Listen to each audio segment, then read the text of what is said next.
So real briefly, the Ichimoku was created, it was first published late 60s, originally started in 1930s. The goal of it was to capture the majority of trends, capture trending moves.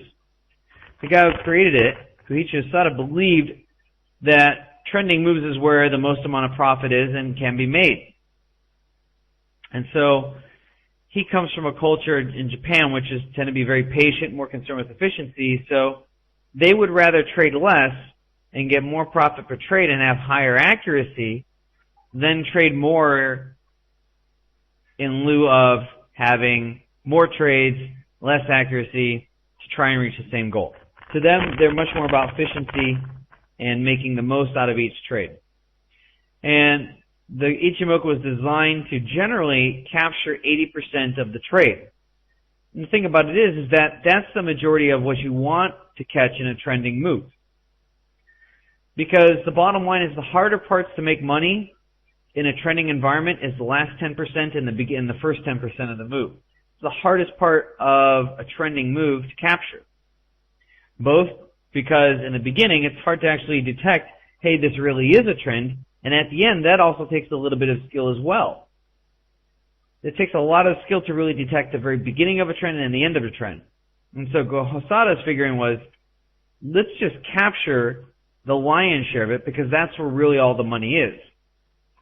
And if you look at this last move here, that's pretty much how it plays itself out. 80% of the move here and here, that's a good chunk of change right there. That's really, that's a little bit easier to make money inside this area than it is to make money inside here or inside here. And so that was one of the main goals, was to capture trending moves, ideally 80% of that particular trend or move. The other thing about it is that because it's very good at picking trends, it's also very good at detecting reversals. Now, in terms of detecting reversals, it's not necessarily trying to pick tops and bottoms per se. I use other methods to pick tops and bottoms, and I can do that pretty easily. It's not too complicated. But it does do a good job of picking up reversals through weeding out false signals and weeding out continuation signals, so that when the pair really does reverse, it really is saying, hey, this thing's done.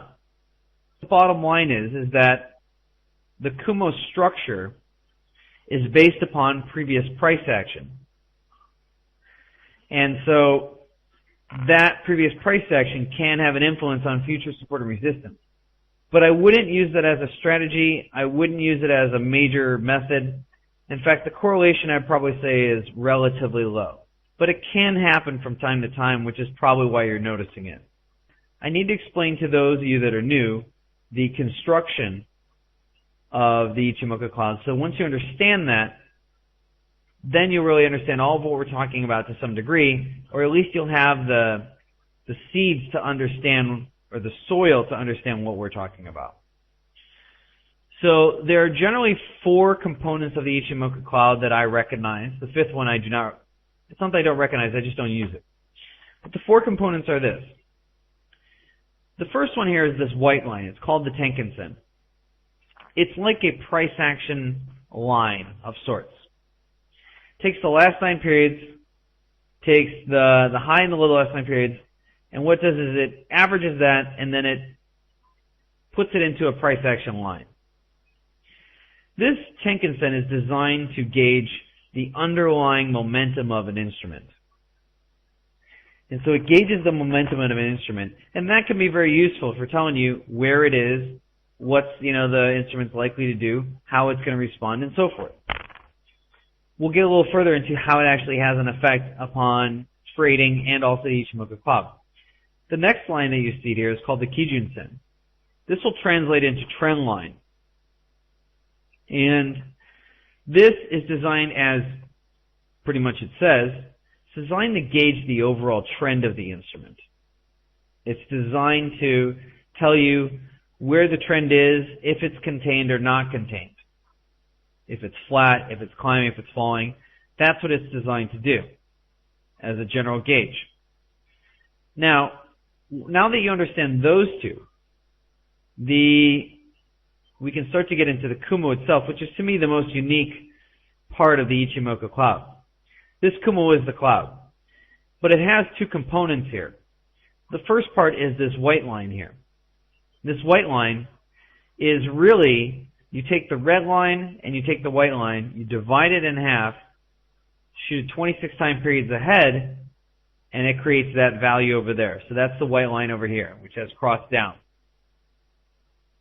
Now, it's kind of interesting that it does that, because what it's doing is, what Osada did is, he took the underlying momentum, the thing that gauges the underlying momentum for the instrument, and then he takes the underlying gauge for the trend of that instrument, and then he says, okay, halfway in between the momentum and halfway in between the trend, we put those two values together, we shoot that into the future, because that should represent some sort of gauge for future support and resistance.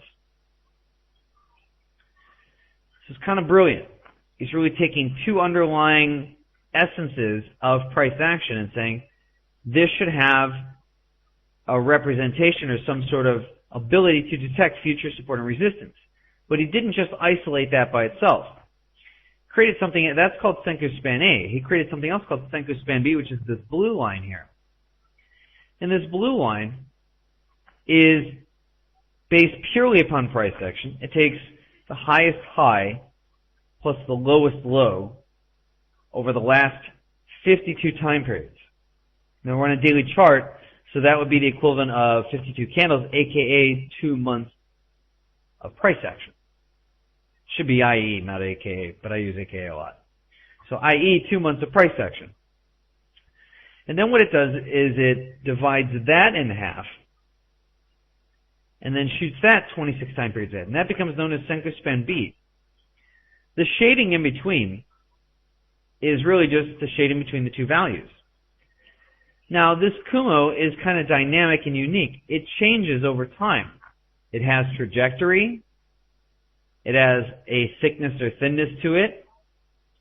It can have it to where it's belly side up or belly side down. What that means is the Senku Span A is up or the Senku Span A is down. That can all have a gauge and a bearing on the Kumo.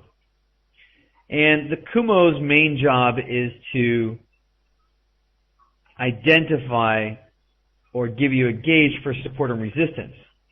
Now that may be different from what you've been looking at support and resistance before, because maybe you've been playing with, say, Fibonacci's.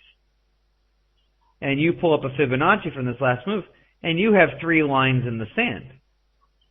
And so there's something that says, well, support and resistance is just lines in the sand. Or you may have used something called pivot points.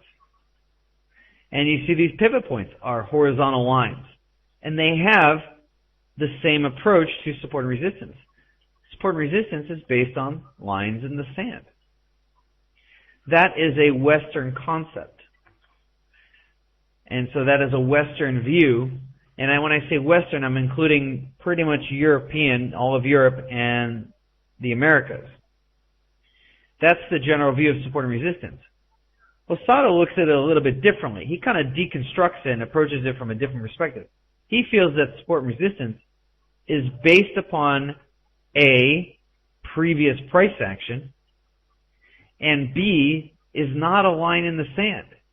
To him, support and resistance, if it's based upon previous price action, has to be evolving, has to change over time, and probably is several layers deep.